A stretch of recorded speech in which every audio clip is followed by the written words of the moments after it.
Que el ministro de Educación de la provincia, quien ya lo tenemos conectado para conversar un ratito con Puntal AM. Javi. Así es. Ministro, ¿cómo le va? Buen día, gracias por su tiempo. Buen día.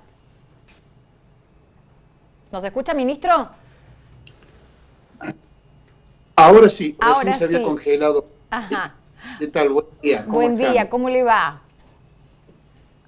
Bueno, Muy bien, muy bien. iniciábamos hablando de las fechas fundamentalmente que trascendieron en el día de ayer con respecto al inicio, a la vuelta a las actividades, fundamentalmente la de los docentes. Se hablaba de la segunda quincena de julio, los alumnos en su regreso estimativo en los primeros días de agosto. Bueno, ¿qué de cierto en esta realidad tan dinámica y permanentemente móvil hay de estas fechas estimativas, ministro? Lo más cierto es lo último que usted acaba de decir. Que nada es cierto, nada está definido. Exactamente, exactamente. Sí, a ver, yo espero que la población, los estudiantes, la familia lo puedan entender, pero en esta circunstancia, lo rector, lo que nos da las indicaciones de qué poder hacer o no, es la evolución de la situación epidemiológica. Y esto es un seguimiento que excede largamente al área de educación y a la mayoría de las áreas, y que es la que nos va a dar el dato final, y casi que yo diría es en el día a día, probablemente en el semana a semana sería el lapso más claro, porque hacen falta recoger datos, información durante un tiempo como para hacer previsiones. Nosotros nos guiamos en primera instancia por lo que expresó el ministro de Educación de la Nación, Nicolás Trota, de que él veía como posibilidad, deseaba, o sea, no afirmó, sino que lo dejó en un punto de incógnita, de que en el mes de agosto podamos retornar a tener actividades presenciales, graduales, digamos, no en forma plena como a veces pasa al inicio del ciclo lectivo, pero esto en realidad lo vamos a poder confirmar más adelante si es viable o no en función de lo que decíamos recién. De todos modos, para nosotros sirve como una referencia de tipo organizadora, y nosotros lo que estamos pensando, aprovechando de que la última semana de julio ya los docentes y el sistema educativo de Córdoba sigue funcionando luego del receso invernal, poder hacer un trabajo entre adultos, entiéndase, todo el equipo técnico profesional del ministerio, los supervisores, los equipos directivos y los docentes, porque de poder volver a clases en agosto o próximos a esa fecha, hay que tener una serie de dimensiones ya abordadas y tenemos que estar preparados. Teniendo tiempo, sería una irresponsabilidad no hacerlo para recibir a los alumnos. Y esas dimensiones son al menos 4. La dimensión de lo emocional y afectivo, porque todos hemos sido afectados con este aislamiento. Nosotros tenemos que ejercer nuestro rol profesional a su vez, entonces prepararnos para contener y canalizar y orientar a nuestros estudiantes. Siempre pasa esto, la escuela es una caja de resonancia de la vida social, sea por una alegría como puede ser un mundial, o algo trágico como un ciclón, una inundación. Todas esas cosas que pasan afuera de la escuela ingresan y son abordadas por los docentes. La otra dimensión es una reapropiación del espacio físico, porque no lo vamos a poder vivir del mismo modo, para garantizar normas de bioseguridad, distanciamiento social, claro, higiene, cantidad de alumnos, cómo deben ser los recreos, etcétera, etcétera. Una tercera dimensión que es la pedagógica, porque si tenemos que subdividir grupos de alumnos hay que prepararnos para una parte presencial y una parte remota. Tenemos que retomar el sistema de calificaciones en la evaluación junto con la formativa. Y la cuarta dimensión, que es estar atentos a que si tenemos que volver al aislamiento, esto no sea un elemento traumático y tengamos las redes lo debidamente sostenidas y armadas para que, bueno, ojalá que no ocurra, pero la experiencia mundial nos va mostrando... Claro, eso decía usted, ¿no? Ayer avance... o antes de ayer en una entrevista, si mal no recuerdo. Tenemos que estar preparados para volver a las aulas o para volver al aislamiento, ¿no? De cualquier manera y continuar como se pueda con el ciclo educativo. ¿Qué pasa con los recesos? Recién mencionaba Julio, después del receso, la vuelta a la actividad. ¿Hay receso? ¿Se considera receso? ¿Qué va a pasar en verano, por ejemplo? Son muchas preguntas las que queremos hacerle, ministro. Está bien, a ver... este receso de invierno se va a cumplir. Además, lo dije en otras oportunidades y lo reitero. Todos en el ámbito educativo están haciendo un gran esfuerzo. Docentes que aprenden a dar clases por un modo no habitual, y eso es todo un esfuerzo, mientras dan clases, las dos cosas al mismo tiempo. Estudiantes que han tenido que también reelaborar su forma de aprender y de algún modo dar evidencia de esos aprendizajes. Más la familia que se ha tenido que comprometer generando condiciones y acompañando en la medida que pueden a sus hijos, nietos, lo que sea en la casa. Entonces va a haber receso de invierno. Y en el verano también. El tramo que va a haber durante el segundo semestre, en el momento que podamos volver a las aulas, más lo remoto, va a ser un esfuerzo muy grande. Así que las vacaciones de enero, en principio, ni se nos ocurre que las tengamos que modificar, en principio van a seguir. Y lo que sí vamos a hacer es que, sobre todo con las niñas y los niños de sexto grado de la escuela primaria, como los estudiantes de sexto año de la escuela secundaria o séptimo, si es una escuela técnica, retomar clases durante la segunda quincena de febrero y marzo para tratar de cerrar ese ciclo lectivo, porque los de primario tienen que ingresar a secundario con las acreditaciones que corresponden, y los chicos de secundario poder hacer estudios superiores, aquel que así lo defina, también con el ciclo terminado. Y un agregado en esto.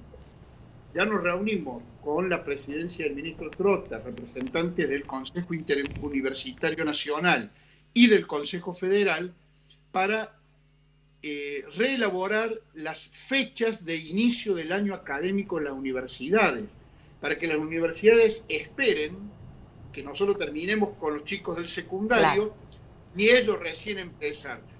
Lo mismo para presentar la documentación. Creo que esto va a ser bueno porque le va a dar alguna tranquilidad a los estudiantes y a las familias para poder organizarse. Ministro, recién se hablaba de, las clases van a volver en agosto de forma gradual. Entonces esto implica que va también a seguir la modalidad virtual.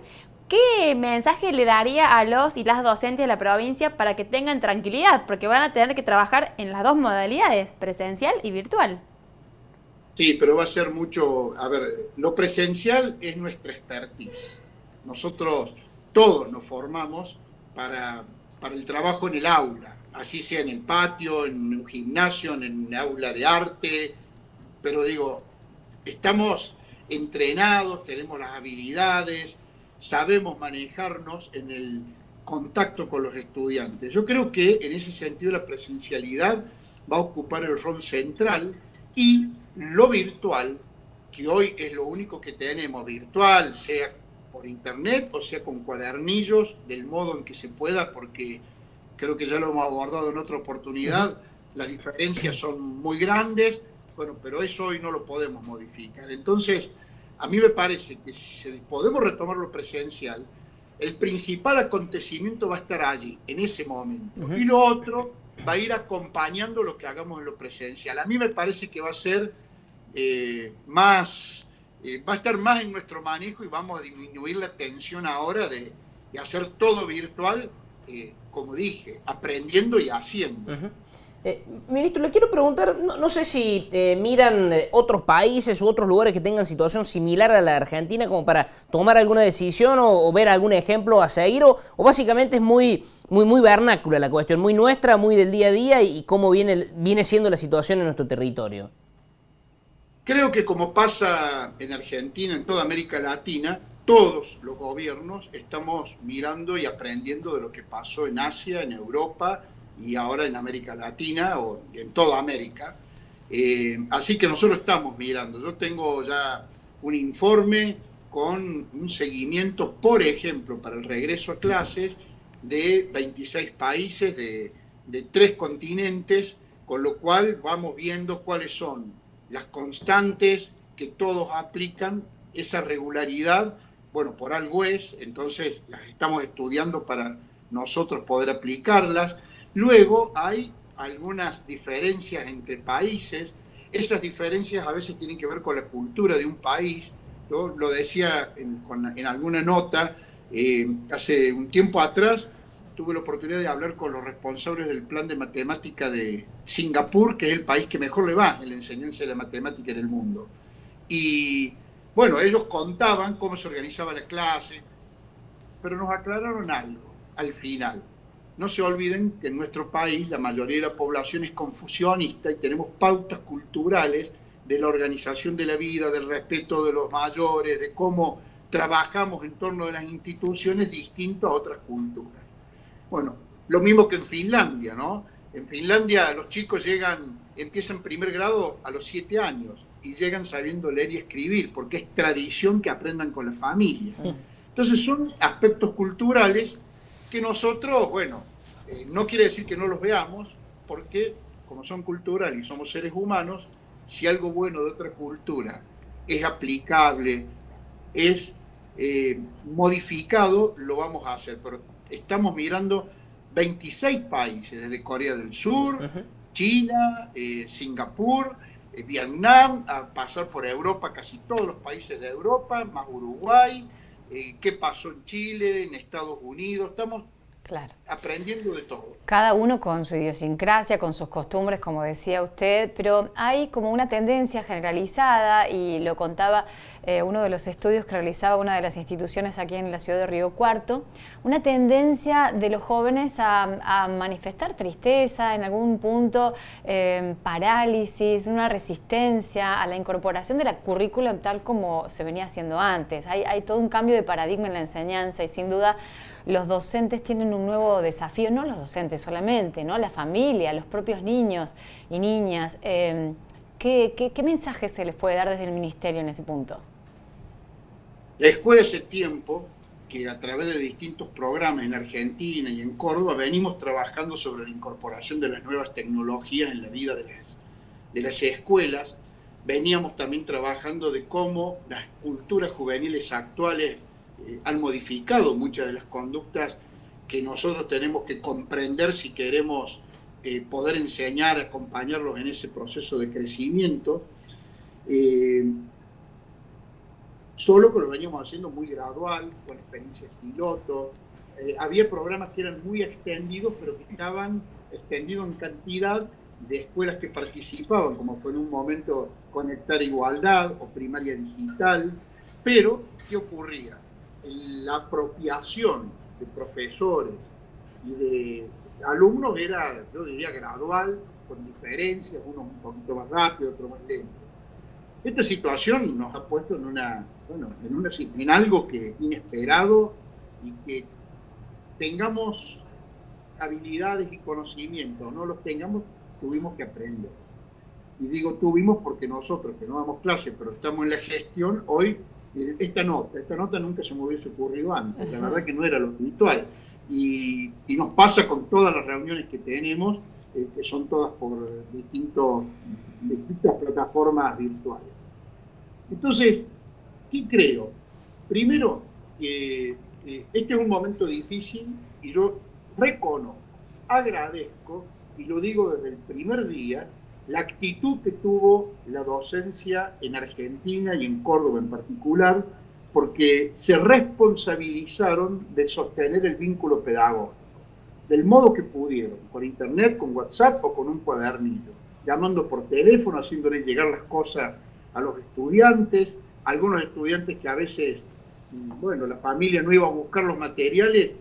En Río Cuarto tengo testimonio de cómo le dejaron en el almacén, en la verdulería de cercanía, para que vayan a buscar las cosas y después pedirles que le devuelvan los trabajos. O sea, magnífico, una cosa que nos hace sentir orgullosos. Sé que hay una sobrecarga de trabajo, donde hemos tenido aciertos, donde hemos tenido errores propios del que aprende, y además aprende haciendo. A nosotros los errores hoy no nos preocupan. De hecho, hasta hubo circulación a veces de algunos papás que, bueno, habrán pensado que era gracioso mofarse de algún posible error que cometa un docente por no estar hábiles en este manejo, que yo les pediría a los papás, sean graciosos entre ustedes, pero no viralicen cosas que destituyen la labor de los docentes.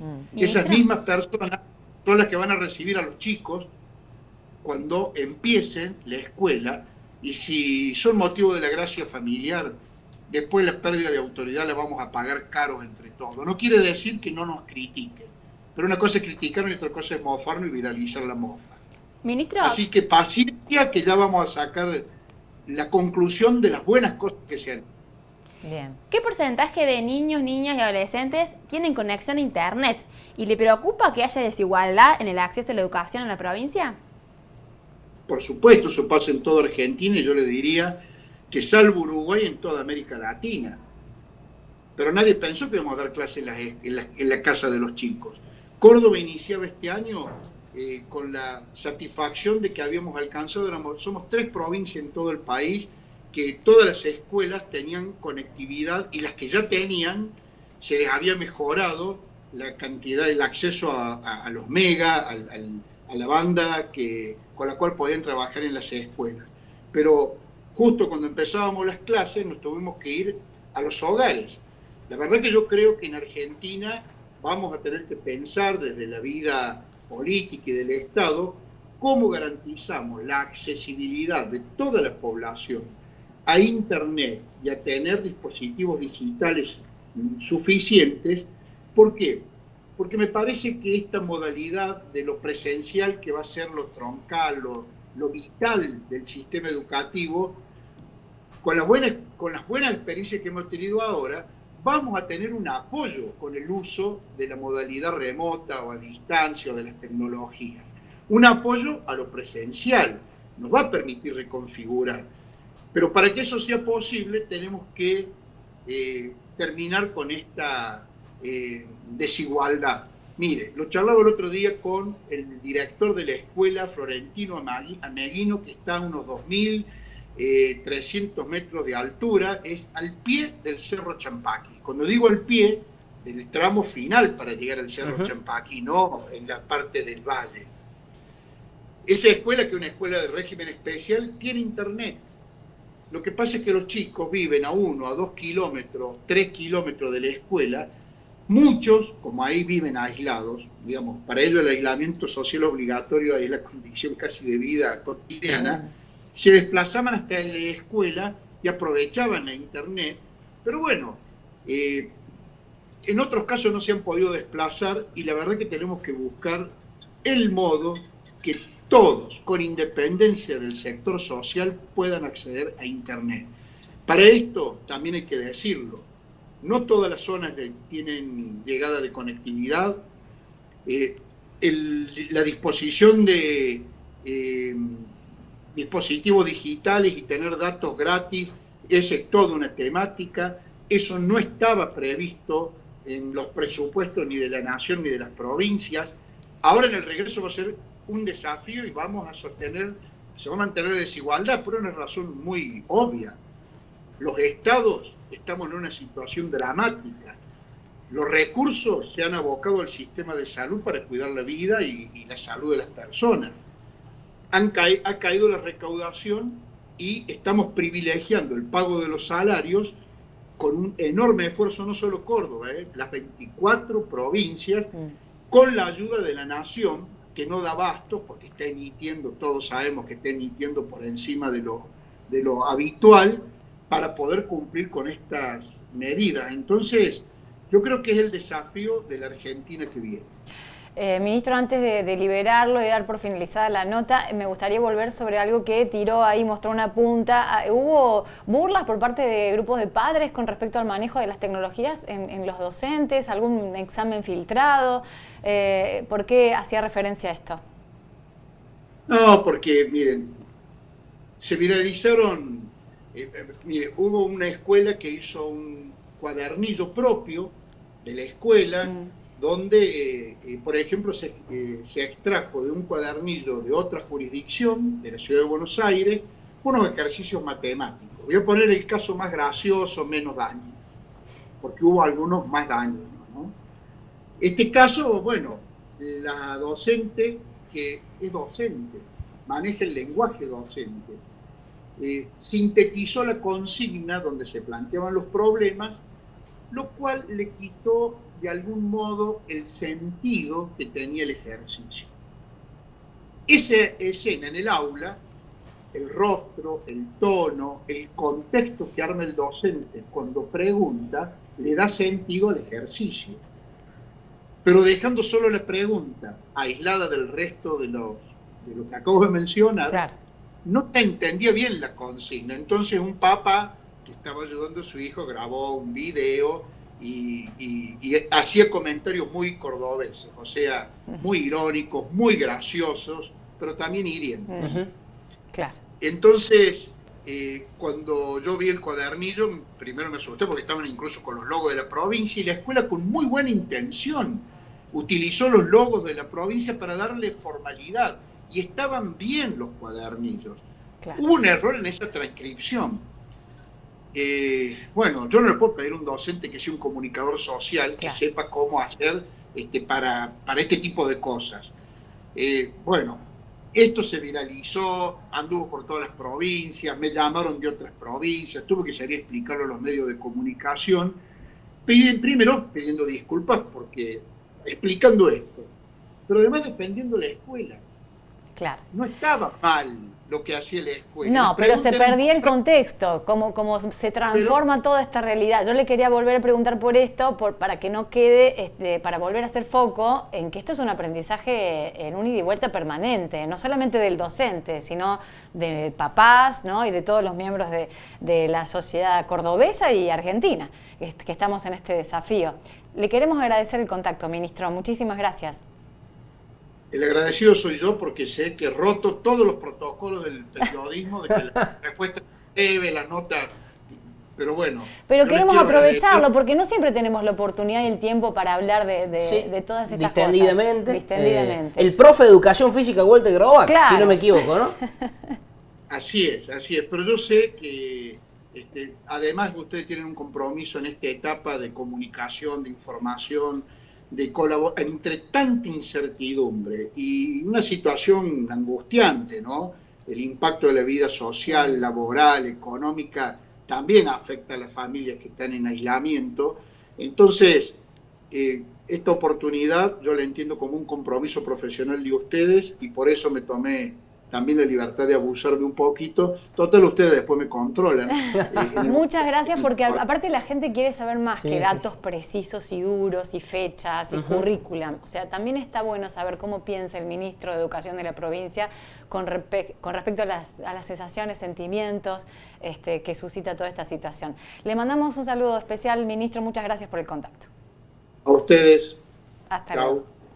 Bueno, ahí estaba Walter Grobac, el Sí. ministro de Educación de la provincia de Córdoba. Y con todo y por preguntar todavía, ¿no? Porque inquietudes de padres, de los alumnos mismos, ¿no? Y un tema tan sensible que me parece va esto atado al casi día a día, ¿no? Y saber que es un aprendizaje constante, que hasta el momento la cosa viene bien, pero que si hay que retroceder es una idea que tiene que estar, por lo menos, sobre la mesa y ser consciente de que puede pasar, aunque todo el mundo quiere que no. Exacto, y a no reírse, ¿no? En este aprendizaje, por eso lo decía el ministro y nos pasa a todos, Maggie, en cada una de las situaciones, ¿no? Reírse de la falta de manejo de la tecnología, la falta de lenguaje.